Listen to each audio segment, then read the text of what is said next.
E pedimos que o Senhor cele a cada um dos seus filhos, pelos méritos do Natal do teu Filho Jesus, Pai, nós te pedimos, sela cada um dos teus filhos e filhas agora, protegendo-os do mal, afastando para longe todas as obras do inimigo que tentam impedir dos teus filhos e filhas acolherem a tua palavra. Eis a cruz do Senhor, fugi potências inimigas, venceu o leão da tribo de Judá, o descendente de Davi, aleluia, quem como Deus? Ninguém. Cristo vence, Cristo reina, Cristo impera. E reza comigo esta oração de São Bento, pedindo que os anjos do Senhor selem com a cruz de Jesus toda a nossa casa, selem a nossa mente, selem o nosso coração, todo o nosso ser. A cruz sagrada seja a minha luz, não seja o dragão meu guia. Retira-te, Satanás, nunca me aconselhes coisas vãs, é mal que tu me ofereces. Bebe tu mesmo dos teus venenos, em nome do Pai, e do Filho, e do Espírito Santo. Amém. Nos escondemos dentro das chagas de nosso Senhor e queremos mergulhar mais e mais nesse mistério do Natal do Senhor. A irmã Maria Raquel já mostrava como Deus é fiel nas suas promessas. E Deus quer que você espere com confiança nessas promessas de Deus. A palavra de Deus em Hebreus capítulo 11 vai dizer que a fé é o fundamento da esperança. E em Romanos 5 vai dizer que a esperança não decepciona. Repete comigo, a esperança não decepciona. A esperança não é uma possibilidade, a esperança é uma certeza que está embasada na fé. A esperança é uma certeza absoluta e por isso a irmã Maria Raquel citava essa passagem de Romanos 12. Sejam alegres na esperança.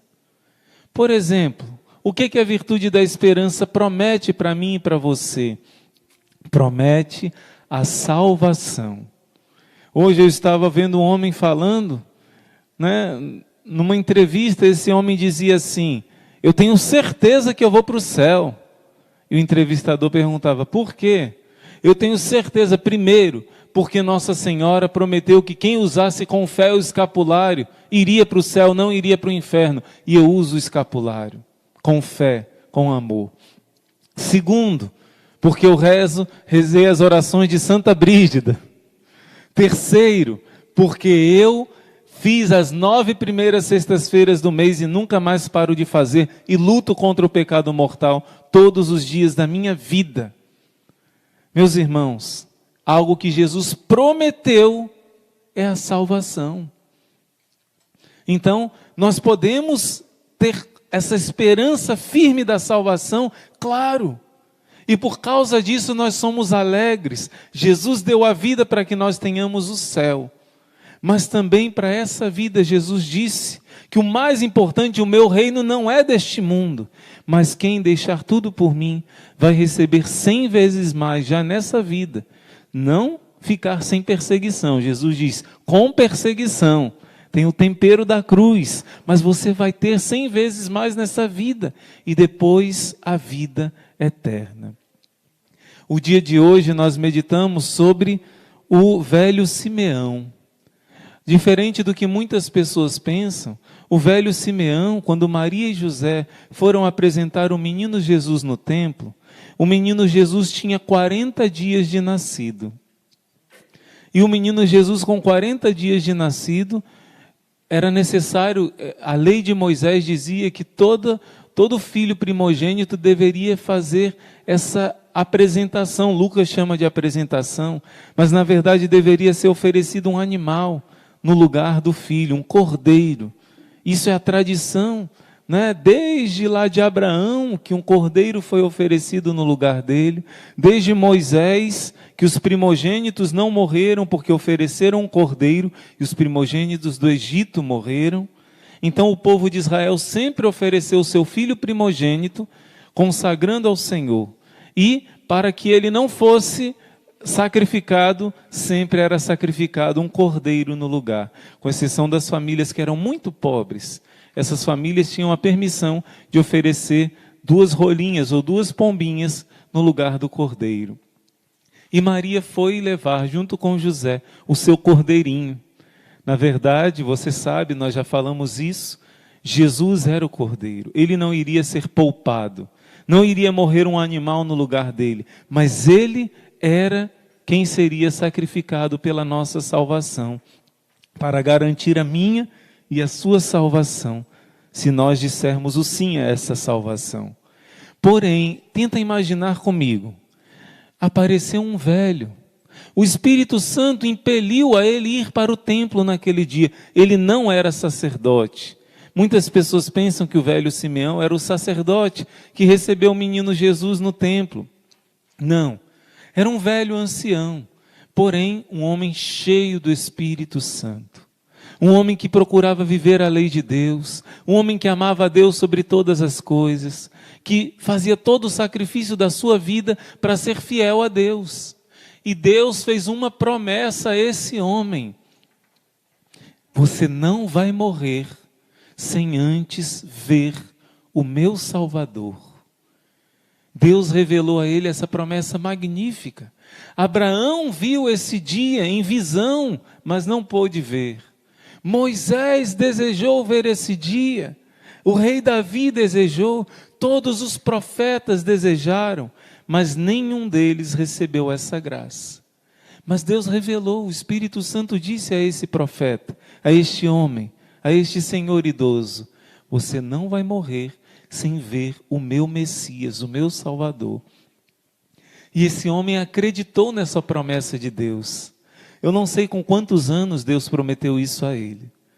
Talvez tenha sido jovem, porque todo judeu, todo israelita desejava a vinda do Messias ardentemente. Imagina quantos anos esse homem esperou. Talvez ele tenha passado pela ilusão, pela tentação de dizer: olha, você está iludido, você nunca vai ver o Salvador.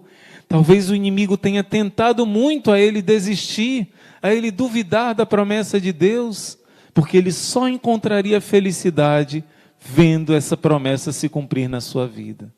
E este homem esperou no Senhor, esperou no Senhor. Eu fico imaginando, quando ele sentiu arder no coração o desejo de ir no templo, e quando de longe ele viu aquele casal jovem, José e Maria, com aquela criancinha, e de longe talvez ele tenha começado a falar: é Ele, é Ele, é Ele o Salvador. Talvez ele tenha já ancião, mas tenha corrido ao encontro daquela criança. E Maria, vendo que ele era cheio do Espírito de Deus, entregou o seu bebê, seu menino de 40 dias de nascido, nas mãos do velho Simeão. Este homem chora e vai rezar uma oração que todas as noites os padres e os religiosos rezam antes de dormir. Deixai agora, Senhor, o vosso servo ir em paz, pois os meus olhos viram a vossa salvação, que preparastes ante a face das nações, uma luz que brilhará para os gentios e para a glória de Israel, vosso povo. Posso morrer agora, Senhor. Todos os dias antes de dormir, quando eu rezo essa oração, eu me recordo que aqui no Instituto Hesed, todos os dias nós vemos Jesus Eucarístico. E eu digo: posso morrer, porque eu vi Jesus hoje. Quando eu era leigo, antes de eu vir para o mosteiro, eu tinha um santinho que tinha um milagre de Lanciano. E eu rezava essa oração antes de dormir, dizendo, olhando para o milagre: agora, Senhor, podeis deixar vosso servo ir em paz, pois os meus olhos viram a vossa salvação. E eu nessa época estava tentando ir à missa diária, e eu lembrava do momento em que o padre consagrou e do momento em que o padre me dava a comunhão. E eu, lembrando daquele momento, dizia: agora, Senhor, pode deixar o vosso servo ir em paz. É a oração antes de dormir, a oração das completas, que todos nós aqui no mosteiro rezamos. Mas eu quero dizer para você que este homem demorou, mas ele viu a promessa de Deus se cumprir na vida dele. Talvez ele tenha passado por uma tentação parecida com a de Abraão. Abraão recebeu a promessa de Deus. O filho dele não nascia. E Deus prometeu que daria uma descendência a ele. Abraão tinha 90 anos e Sara tinha 80 quando Deus prometeu. Eles, durante esses anos todos, eram estéreis. Não podiam ter filho. Você lembra do testemunho do Dr. Maurício? Ele fez o exame e ele era completamente estéril. Não produzia espermatozoide. E a sua esposa também tinha o útero invertido. Não tinha como ter filho. E eles fizeram a novena a Nossa Senhora das Graças, aquela que ouviu o anjo dizer, pois para Deus nada é impossível. E ele acreditou e clamou e confiou e o milagre aconteceu. Por quê? Porque quem crê é invencível. Pela fé você vence todas as barreiras. Pela fé você vence a principal barreira. Que sabe onde é que está essa barreira? No seu coração. A barreira do medo, a barreira do desespero, a barreira da tristeza. Tantas barreiras que estão aqui, mais do que do lado de fora. As principais barreiras estão aqui. E o milagre aconteceu.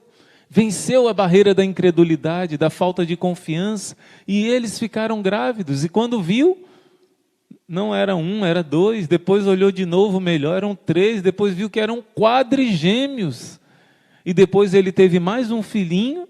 E depois teve uma outra filha. Para quem a medicina disse que era impossível.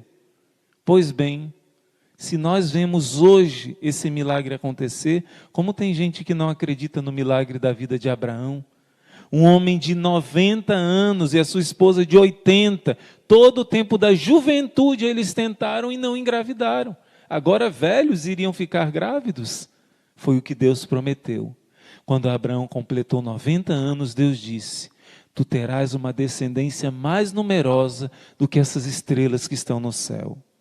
Mais numerosa do que os grãos de areia que existem na praia do mar. E Abraão fez o quê? Confiou. Acreditou nas promessas de Deus. Jesus diz no Evangelho que se você acreditar, você vai ver a glória de Deus se manifestar na sua vida. Se credes, tu verás a glória de Deus. Abraão esperou. Como diz a Bíblia, contra toda humana esperança. Humanamente todos diziam, você é louco, o teu descendente vai ser teu empregado. Você é louco, como é que você continua acreditando? Que Deus é esse? E é isso que o inimigo faz, quando você não sabe ainda, na maturidade da fé, precisa aprender, precisamos ser educados de esperar as demoras de Deus. É uma leitura que sempre eu recomendo. E peço mais uma vez, você que nunca leu, ou você que já leu também, medita Eclesiástico, não é Eclesiastes. Eclesiástico capítulo 2. Aprende a sofrer as demoras de Deus, porque é necessário que você aprenda. É necessário sofrer as demoras de Deus para amadurecer. Só sabe esperar quem sabe amar. Quem não sabe amar, não sabe esperar, se revolta. Como Madalena, ali no sepulcro vazio, ela não saía dali, e ela esperava, e o seu desejo aumentava, e seu amor fazia ela perseverar. E quem persevera, vê a glória de Deus. Abraão esperou contra toda humana esperança. Quando parecia que o impossível nunca iria acontecer, e todos diziam que aquilo nunca iria acontecer, ele tinha 100 anos. A sua esposa tinha 90, foram 10 anos depois, ele esperou 10 anos. Ainda veio ali uma tentação humana, Sara disse, olha, na época era um costume ser esposo, você tinha a esposa e a empregada da esposa como concubina, e a esposa dele disse, eu quero que você tenha uma filha, um filho, com a minha escrava, porque será como se fosse meu filho. E Sara falhou, vacilou um pouco na sua fé, na sua esperança, e nasceu Ismael, o pai dos muçulmanos, né? Então, deu essa mancada na fé, mas até isso estava nos planos de Deus. Até isso está nos planos de Deus. Deus já sabe das nossas fragilidades e Ele transforma o mal em bem. Deus sabe transformar o mal em bem. Mas 10 anos depois o filho nasceu. Abraão viu a glória de Deus. E será que eu e você sabemos esperar o tempo de Deus? Um dos maiores problemas do nosso tempo, na verdade de todos os tempos, mas talvez mais ainda agora, porque o homem tem enfraquecido na fé.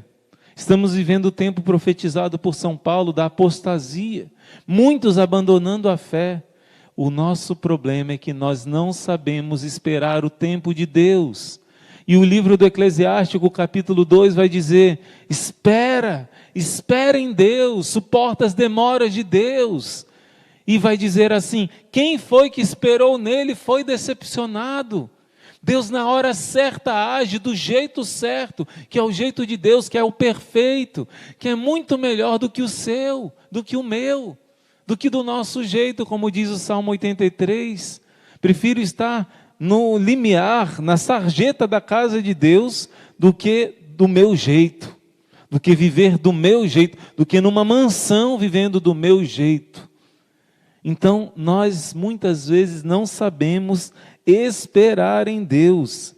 E olha, eu quero dar, quantos minutos nós temos, caríssima? Precisamos, eu vou dar um breve testemunho para você, de como eu, por exemplo, não soube esperar em Deus. Quando eu tinha 14 anos de idade, eu, como vários adolescentes dessa idade, me revoltei. Eu tinha o propósito de casar virgem, mas aí eu tive uma decepção amorosa, né? Me decepcionei e olhei para os outros rapazes e disse: olha, os outros não vivem a lei de Deus. Os outros rapazes namoram à vontade, são felizes. É uma ilusão que o diabo coloca, não é? Eles são felizes. Age igual a eles. Vai, todo mundo mente, todo mundo faz isso de errado, faz você também.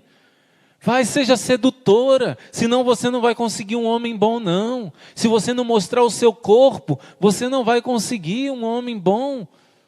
Vai, faz como todo mundo faz, depois você se ajeita. Mentira de Satanás. Se eu e você não sabemos esperar o tempo de Deus, depois lá na frente nós vamos colher o fruto da nossa falta de confiança e paciência em Deus. Deus é fiel com quem é fiel. Deus quer ser fiel com você, mas está em Lucas 16. Se eu sou fiel no pouco, eu serei fiel no muito. Se eu sou fiel com Deus, como diz São Paulo a Timóteo, Deus vai ser fiel comigo. E o que aconteceu comigo? Eu me decidi, eu vou ser como os outros rapazes, eu não vou casar virgem. E naquele dia, naquela praia, olhando as moças, eu disse, eu me decidi de ser carnal, eu me decidi, eu vou ser namorador como os outros rapazes. E neste exato dia, aconteceu o maior acidente da minha vida, ou talvez um dos maiores, né? Entre tantos, aconteceu de eu me afogar e ficar ali muito tempo, numa praia mais perigosa do Brasil, entrar em coma, e quando eu já tinha bebido água o suficiente, já tinha afundado na água e conseguiram me puxar de volta, e 2 pessoas junto comigo tentando me salvar, não conseguiam, bati com a cabeça na pedra, afundei, e não tinha mais o que fazer. Deus mandou um helicóptero do Salva-Mar, que inaugurava aquele dia, e ali Deus me resgatou. A partir desse segundo acidente, porque já tinha acontecido um outro antes, exatamente no dia em que eu decidi não esperar mais em Deus, Deus, num ato da sua misericórdia, permitiu que aquele acidente acontecesse, para que a minha alma fosse salva, para que eu não me desviasse do plano maravilhoso que Ele tinha para a minha vida. E aí, meus irmãos, depois desse segundo acidente, eu parei para pensar e todo mundo me dizia, você nasceu de novo. Eu não entendi essa palavra, nem a outra vez que eu tinha quase morrido e nem dessa vez. Mas eu parei para pensar e disse, Deus está querendo falar algo comigo. porque não é possível. Coisas gravíssimas acontecem e eu não percebo. E eu entendi que o inimigo queria me afastar de Deus, mas eu fui resgatado pela misericórdia dele. A partir daí eu me decidi de esperar em Deus o tempo que fosse necessário. Muitos rapazes e muitas moças não têm paciência de esperar a pessoa certa. Ah, mas eu já estou com 20 anos. Ah, mas eu já estou com 30 anos. Já estou com 40 anos. Você pode estar com 50 ou 60. É melhor estar só do que estar mal acompanhado. É melhor estar só, como nós aqui no mosteiro vivemos só com Deus. Eu quero saber se alguém é mais feliz que a gente, né? Então, olha, Jesus quer te dar a alegria de confiar nele. Se você esperar nele, ele vai te dar o melhor. Se a sua vocação é o matrimônio, saiba esperar. Deus tem o melhor para você. Se é a saúde que você está pedindo a Deus, confia no teu Pai do céu.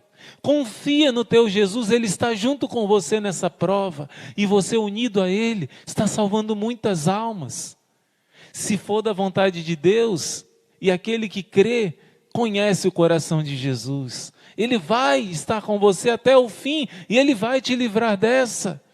Quando é da vontade de Deus que nosso Senhor nos leve, Ele nos prepara bem. Sabe o que os mártires sentiam na hora da morte? Grande alegria. Esse é o maior livramento que Deus pode dar para uma alma.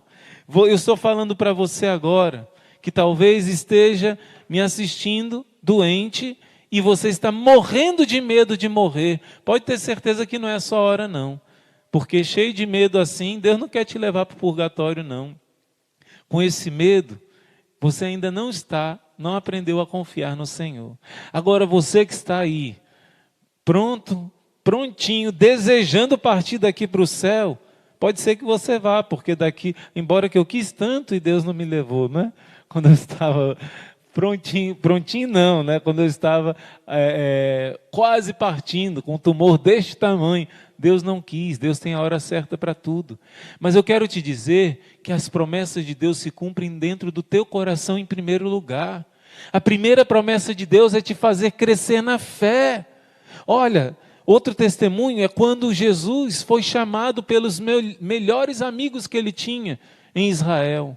Marta, Maria e Lázaro. Sempre Jesus descansava na casa deles. E Lázaro doente, Jesus não curava. Curava todos, menos Lázaro. Quando Lázaro chegou no nível mais grave da doença, Jesus estava em Jericó. E as suas irmãs mandaram, correndo, avisar a Jesus: Mestre, venha, porque aquele que tu amas está enfermo. Se puder, depois você leia capítulo 11 de São João. E Jesus disse para os discípulos: eu não vou, para que vocês vejam o poder de Deus. Jesus não foi. Lázaro morreu e Jesus só apareceu lá 4 dias depois de Lázaro ter morrido. As irmãs esperaram tanto no Senhor e o Senhor as decepcionou. Não. Jesus disse assim para Marta: Marta, se tu acreditares, tu verás na tua vida a glória de Deus se manifestar. E sabe o que aconteceu? Jesus fez com aquela família o maior de todos os milagres que ele fez. Nenhum leproso, nenhum morto, nenhum teve um milagre tão grande como um morto de 4 dias, um homem que já estava apodrecendo pela sua doença. Imagina depois de 4 dias de morto, e ele sai novinho em folha. Jesus, com o poder divino, grita: Lázaro, vem para fora. E aquele homem todo amarrado em faixas, milagrosamente, vem sem nenhuma enfermidade mais, limpo, novo, renovado.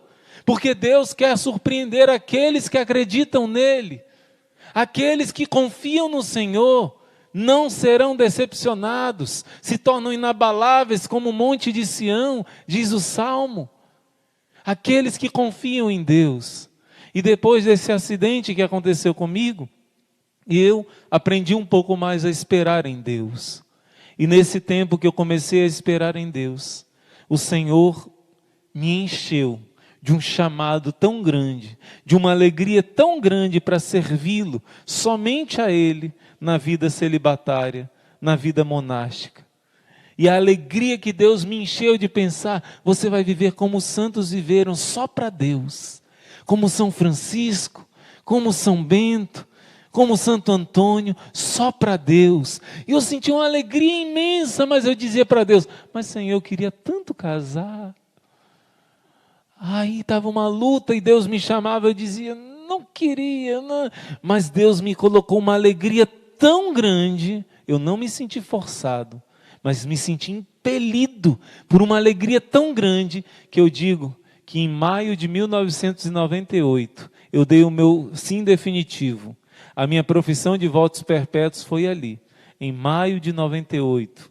Só oficialmente eu fiz agora em outubro de 2020, né?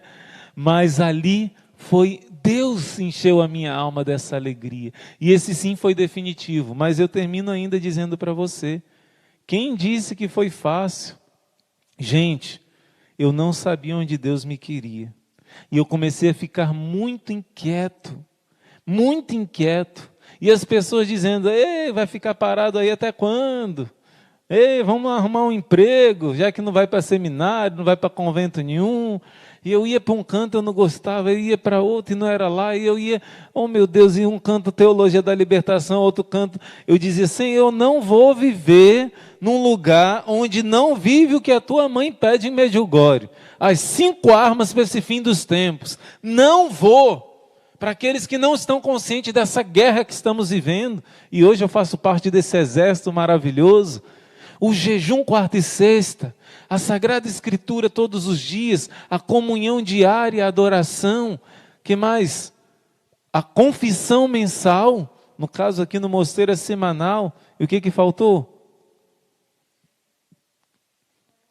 A confissão mensal e o Santo Rosário diário, aqui nas nossas constituições é obrigatório, o Santo Rosário diário. Então olha que maravilha, meus irmãos. Eu disse a Nosso Senhor, eu não vou para um lugar onde não vive o que a mãezinha do céu está pedindo. E Deus, eu não soube ter a paciência. Claro, não foi o pecado como da outra vez, que eu precisei ser afogado para acordar para a vida espiritual.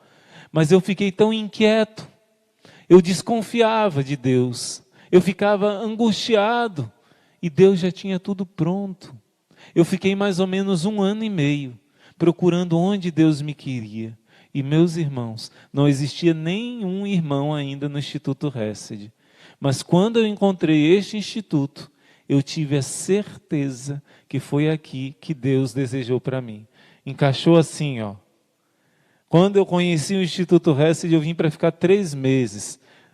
Ficar aqui 3 meses de experiência e depois voltar para casa.